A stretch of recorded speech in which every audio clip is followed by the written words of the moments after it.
Hey everyone, welcome to this live stream presented by Mother Jones. My name is Jamilah King. I am a reporter at Mother Jones and also host the Mother Jones podcast. And today I am in Oakland, California. Normally I am in New York, but quarantine, COVID has really shifted a lot of things. So I'm really excited to get into today's conversation. And what better time to talk about fighting for justice than now? We are in a moment where we are still mourning the death of Representative John Lewis, who was a civil rights icon. We are, fighting a devastating pandemic, and we are fighting for justice in the streets. And so I'm thrilled today to talk to someone who has devoted the better part of 30 years to public service, Congresswoman Barbara Lee. Hi, Jamilah. How are you? Really happy to be with you today. I am. You're in my home, and I'm almost close to your home. I'm stuck in Washington, D.C., trying to help with this next bill and waiting for that to happen. Well, you are looking vibrant and thriving. I can't help but notice that beautiful purple wall behind you. You bring the color to D.C., so. Oh yes. You know, as a person of African descent, I have to have color in my life everywhere. So I want to start with remembering your colleague and good friend, Representative John Lewis. Is there a memory that you like to share about him that you think really encapsulates who he was? I know you all took a trip to Ghana to commemorate the 2019 right of return for Black folks. Yeah, Jamilah, I tell you, first of all, I miss John. It's still surreal. It's hard to imagine John's not with us. And we were close friends and colleagues. And just a little bit of context and history. Every year for 17 years, I've traveled with him to Selma, Montgomery, and Birmingham, and crossed the Edmund Pettus Bridge with him, with my grandchildren, and then with young people from my district, from the Martin Luther King Freedom Center. And John always took time to meet with them, to talk with them, to mentor them, pull them in front of the line. And just this year, actually, with his health failing, he came to that march and that pilgrimage. And I had never expected him to take the kids aside or take them in and meet with them, but he wanted to do that, and he did. And so John was a loving person. He loved young people, but he had this strength, and as kind and gentle as he was, when you were around him and with him, you felt this power and this strength coming from him. We were in Ghana, led by Speaker Pelosi and Chair Karen Bass of the Black Caucus, to observe the 400th year of the first enslaved Africans being brought to the shores of America. And that was the first time John had been to Ghana. And let me tell you, he was given a hero's welcome. He was treated like royalty. I remember in the parliament, the speaker, Pelosi, first speaker to speak at the Ghanaian parliament. Well, John was there. John got this standing ovation. You would not believe, just on and on and on. Everywhere we went in Cape Town and Elmina, people knew him. Young people knew John Lewis. And there were just lines of people trying to talk to him and take pictures with him. So he's a world leader because people knew his fight for human and civil rights in America, but also for justice and for ending apartheid in South Africa and for peace and for nonviolence. So he's someone who I deeply miss. And one of the fondest memories I have of John was when 45 was about to be inaugurated. John and I were talking, and of course I'm going through this. I really don't want to go to that inauguration. John said, "You don't go, I don't go." I said, "I don't go, you don't go." And so we both did not go and participate in that inauguration of the 45th occupant of the White House. But also John, show you how bold and speaking truth to power he was. He even took it further. He said to the reporters, when asked, he said, is Donald Trump a racist? John said, yes, he's a racist. And he said, and he's an illegitimate president. And fast forward to today, we all know John was right, but John spoke that way back in the day, a few years ago, I tend to say what's on my mind and try to speak truth also. And I said, okay, John, I know this means a lot for you to say this. You're giving us a lot of courage to call this man in the White House white supremacist, leading with a white supremacist agenda. And he gave me what I needed to move forward with that message, because that's the truth. So speaking of the 45th occupant of the White House, as you so eloquently called this person, what's the tone like in Washington, D.C. right now? And more importantly, we're talking about John Lewis, who is this leader and exemplifies what leadership is. How do you think leadership is not being exemplified in the White House right now? In the White House, or Yes. with the Republicans in the House and the Senate? The Republicans are not exemplifying any leadership. And in fact, they're really, in many ways, because of the lack of leadership by 45, people are dying. And so we've got to put this in context of what is taking place in this country as it relates to African Americans, Black and brown people, but also the whole country. And because of him and his lackadaisical, immoral attitude about COVID-19, people are getting sicker and they're dying, and they're not, and this country is so far ahead of other countries in terms of infection rates and numbers. And so, you know, it's abominable. It's a shame and disgrace what's taking place here now. And so I take this moment to encourage everybody to please vote in November, because this election, we say, is the most important of our lifetime. But let me tell you, this election is about life and death. And these Republicans right now, and they're still dancing to Donald Trump's tune in the House and in the Senate. And so they are complicit with this agenda of Donald Trump's. And we're here trying to make sure that we at least get another bill passed to help people who are living on the edge and who have lost their $600 in unemployment compensation and who are about to be evicted and foreclosed upon. So just know this is a heavy lift, but we're doing this, and we are not going to abandon, the Democrats are not going to abandon the American people. So you mentioned, obviously, our fight against COVID, which is having a disparate impact on Black and brown communities across the country. What's the role, you think, of the federal government in fighting this pandemic, when it's been clear from reporting from the New York Times, Mother Jones, and others that, you know, the White House has really tried to just give away the responsibility on this one? So what's the role of the federal government, do you think? Sure. And in a pandemic, the federal government should step up and lead. We should have a national strategy so there's not this much confusion in the states, which it's totally chaotic in this country. Secondly, and I serve on the Appropriations Committee, and we insisted that CDC gather data based on race, ethnicity, gender, socioeconomic status, because we know which communities are being impacted. But if you don't have the data to document it, we don't have the targeting for the hotspots, for the resources that we're appropriating, but they still haven't done that yet. And so the role of the federal government is to fund this response, the pandemic response, for contact tracing, for testing, and for treatment and care, and step up and lead and make sure that people feel secure about their health and about their economic security. And this administration is making people more anxious and more nervous and more confused and sicker in many respects, because they're missing in action. How close are you to a deal in Washington right now? Well, there's I would say a glimmer of hope, but on the big deals, the big provisions that we're holding firm on, one is state and local government. They don't want to. Now, mind you, we passed a bill 2.5 months ago because we anticipated this moment. Mitch McConnell didn't even start talking about a new bill until last week.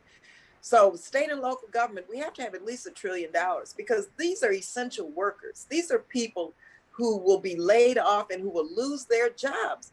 And these are services that will be cut if we don't fund state and local government. So that's one piece that's on the table that we're negotiating, but they still don't seem to understand why. I think they've said 200 million. I mean, come on, my district needs 200 million.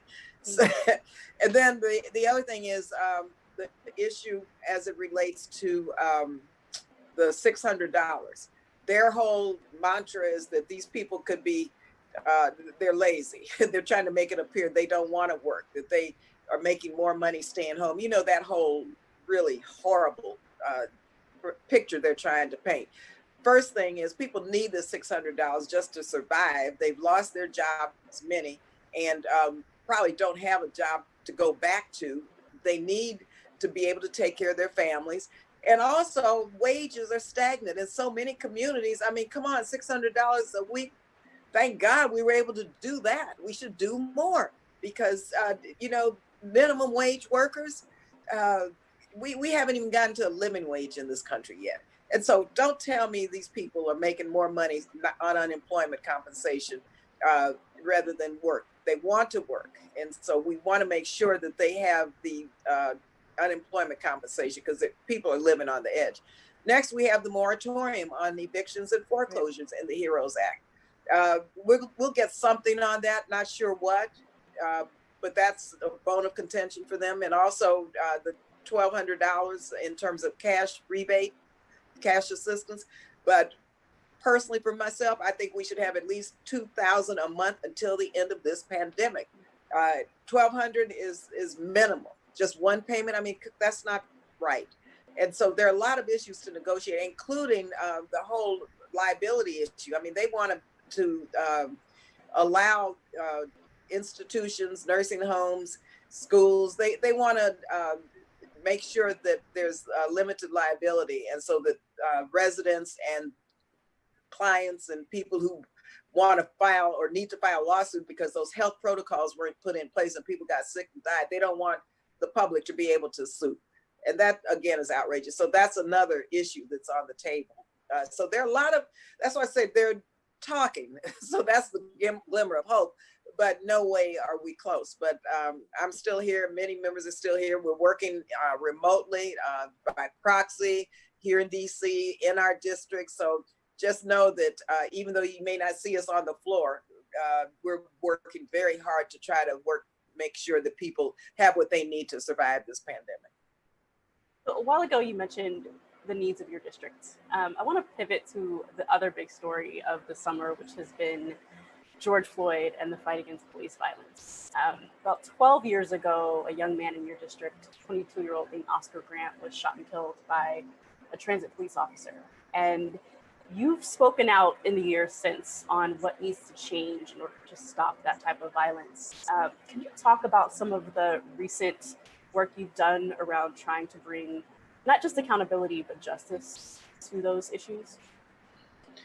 Thanks, Jamilah. And, you know, first of all, I have to give a shout out to the Black Panther Party. I was a community worker with the Black Panther Party.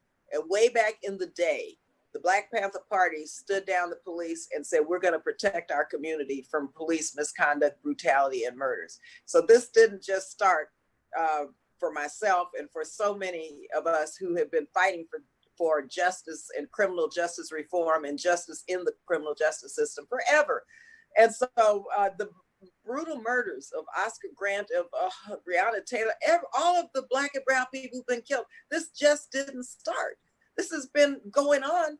You had lynching, you had the historical context of systemic racism, which has led to all of what we see.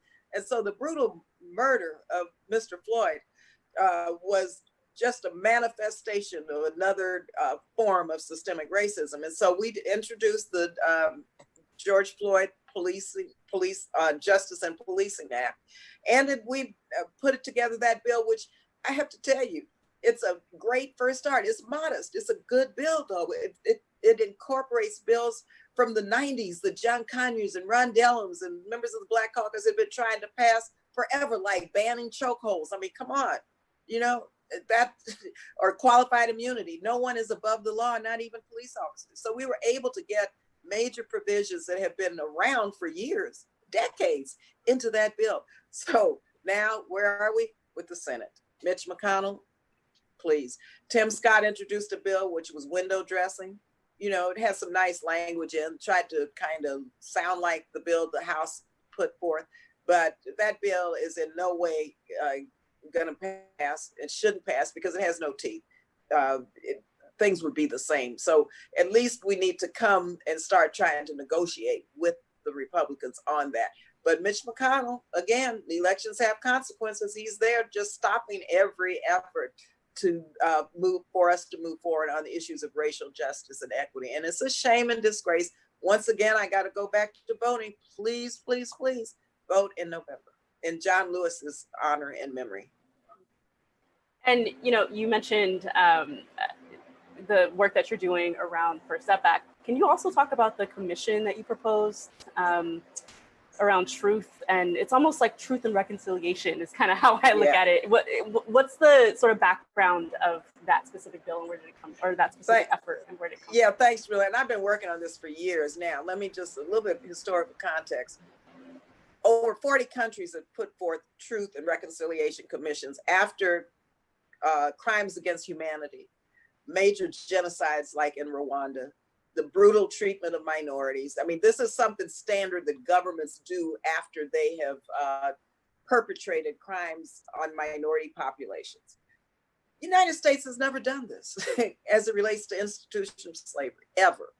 And so I decided years ago with my activists and academics that it was time for America to have a truth, racial healing, and transformation. We're not saying reconciliation because there's really nothing to reconcile as it relates to the history of slavery and bringing enslaved people 401 years ago here to America from Africa. So it's transformation. So the context is, like many countries, you document this historical record. You have descendants come forward to talk about the generational impact of racism, Jim Crow, lynchings, segregation. Those chains still haven't been broken. So you have to build the case. And America's never built the case, in piecemeal maybe. Some local communities have really done wonderful work around truth and racial healing efforts. But we have never had a national effort. And I'm telling you, the only way we're going to get past this is doing this. Then you try to bring people together around the healing process, because a lot of folks don't even understand why you see the disproportionate rates of African Americans and Black and brown people dying from COVID-19. They don't understand. And when I've had constituents, my progressive constituents call me and say, why do we see all these Black and brown people dying from COVID-19? What's going on? I said, don't you all understand that the healthcare system is discriminatory, it's racist, and the impact has been Black and brown people dying shorter lifespans because of these underlying conditions, because they don't have access to the healthcare that they need. And also sometimes when we show up, we're turned away. There's racism in the system, but they don't make that connection between systemic racism. We're just now bringing forward what that really is, and the Middle Passage and the years of slavery. They don't understand the connection between lynching and the murder of George Floyd. They don't understand the connection of the Black codes. People don't even know what the Black codes were, and not being able to buy a house or being the target of subprime lenders. They don't understand, and I don't blame, and this is not about personal blaming. This is about attacking a system of government, bringing forth how this system of laws have been perpetrated through the generations that have led to systemic racism that leads to the quality of life that is so poor for so many people in this country. And so then we move to the transformational phase, which of course is HR 40, and that's reparations. You've got to repair the damage. The wealth gap is just too great. You've got to do something. And so this is the moment I say it's a moment of truth, and it's a day of reckoning that this country must have. So you mentioned history and the importance of historical context specifically. I want to go back to 1972. We were in the midst of a bunch of social movements that were happening. We have a Republican president who is trying to get reelected, and there's a Black woman who steps into the fray named Shirley Chisholm to run for president. Can you tell me a little bit of, you worked on this campaign, that's what brought you into politics. Can you tell me any parallels or lessons you've really thought about in 2020 that date back to 1972? Hey, let me tell you, first of all, Shirley Chisholm, she was my hero, shiro, icon, and still is. I don't know how well, I should know because I was here watching her when I was working for Rod. She navigated this hill, Capitol Hill, as the only Black woman in Congress. There are about 22 of us now, which is still a heavy lift, mind you, more coming.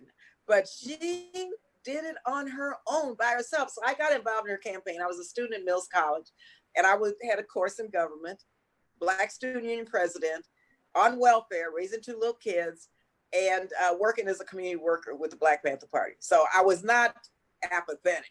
I knew exactly what was going on and was very active. So I had a class in government, was required to do field work. And then it was Governor Muskie Humphrey. And I said, no, Dr. Mullins flunked me. I've never flunked a class, but I refuse to work in any of these guys' campaigns because they don't speak to my community and to the issues and boo, boo, boo. So I was ready to flunk. But at the same time, as Black Student Union president, I invited the first Black woman elected to Congress to come to our Speakers Bureau. Lo and behold, it was Shirley Chisholm. She came, she spoke, and she said she was running for president. I said, what? And I went up and talked to her about my course, I was going to flunk it, and she took me to task. And she said, well, first of all, you need to register to vote, and don't ever let me hear you say you don't believe in Democrats, Republicans, 2-party system. I said, well, I don't, because it hasn't done anything for Black people. So she insisted I register to vote and work in her campaign. So I ended up, bottom line, organizing her Northern California primary with Sandre Swanson, Sandy Gaines, and myself and Wilson Riles Jr. out of my class at Mills College. I got an A at the class, went on to Miami as a Shirley Chisholm delegate, and the rest is history, and registered to vote, of course. And so what I saw, though, during that campaign was very similar to what I see now in terms of how the media and how white men especially go after Black women. Then it was the same thing with Shirley. Now, and sometimes she would just break down privately because people treated her, they'd call her crazy. They said her time wasn't now. Why would she want to do this? She won't wait her turn. She's too loud. I mean, they came down so hard on Shirley Chisholm, it was pathetic. I hear this woman spoke fluent Spanish. And when I listened to her at Mills College, that's why I had to go up and tell her about my class. Spoke fluent Spanish, talked about poverty elimination. She was against the Vietnam War. She was pro-choice. She was one of the first board members of NARAL. And this woman was like brilliant. And so all of the things that you hear now, in many ways, and I supported Kamala Harris when she ran for president, and I was disgusted with some of the comments and it wasn't even an undercurrent. It was some of the above board stuff people were saying about her and her candidacy. It was the same kind of dialogue and vitriol that I heard with Shirley Chisholm. And I traveled quite a bit with her, and I was with her a lot, and I worked with her, even though I was a staffer to Ron Dellums. Shirley really took me under her wings, and I was mentored by her also. And let me tell you, it's time now. Enough is enough. We're here to stay, and that's what I say to these guys. We're here to stay. So just shut up, So you mentioned Senator Kamala Harris. She is being shortlisted as a potential pick for Joe Biden's presidential ticket as vice president. He's vowed to pick a woman. 2 Black women, Kamala Harris and Karen Bass, are sort of in the leading edges of that. Why is it important that a Black woman have that position?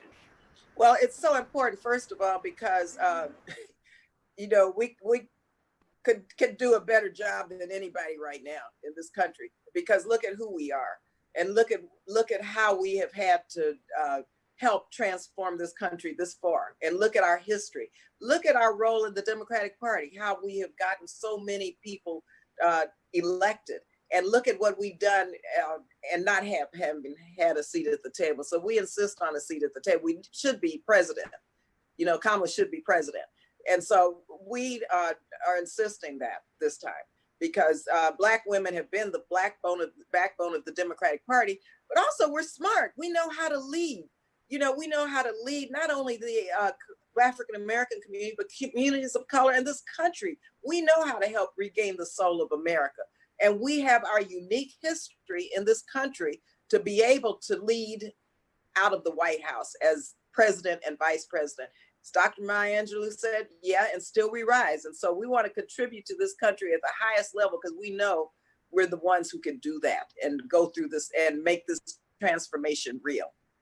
So, Congresswoman, have you been vetted for that position at all? And if so, no, the California Democratic Party put my name forward along with Karen, but no, I have not been vetted. Do you have any insight into the process, though, of what that's like? Oh, I know what vetting is like, and let me tell you, sometimes they dig so deep and put two and two together that does not make four. and so you have to be ready for that also. Wow. Yeah, it's deep. I mean, it's I don't want to say the deep state, but they go really deep.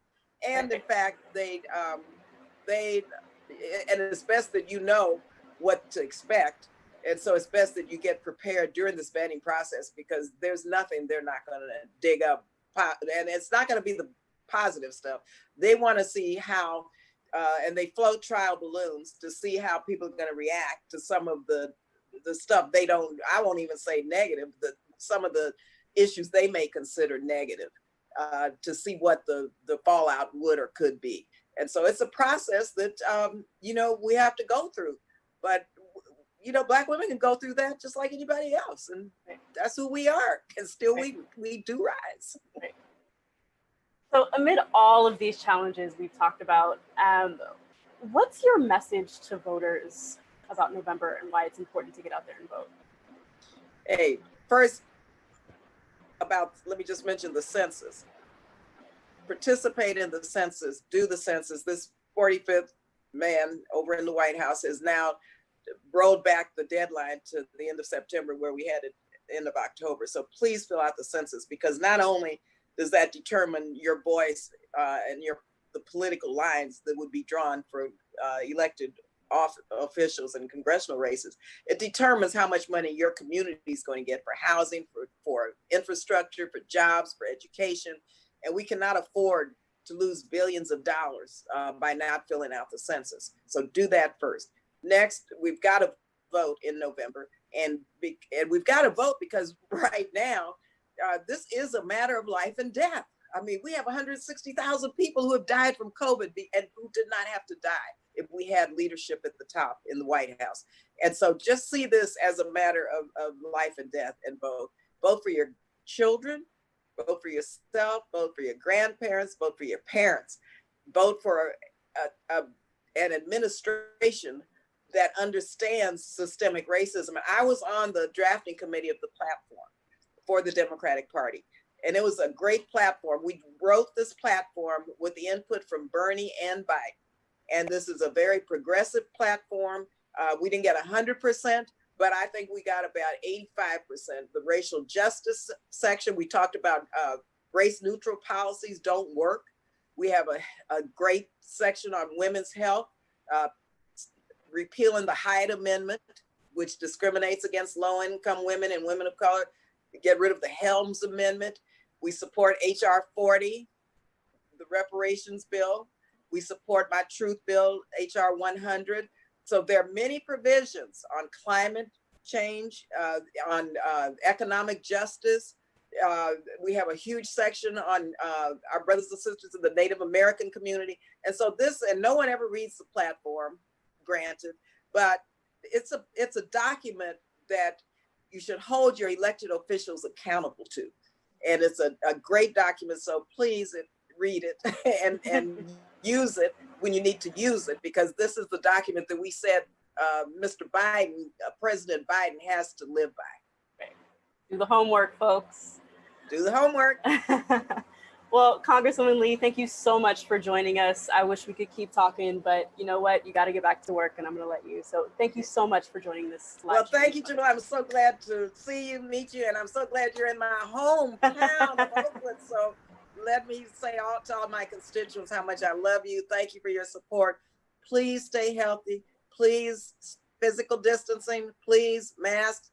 Please wash your hands. Use hand sanitizer. Please do everything necessary so we can get out of this. Don't think it's over. Don't get lax. Stay woke, stay focused, stay vigilant.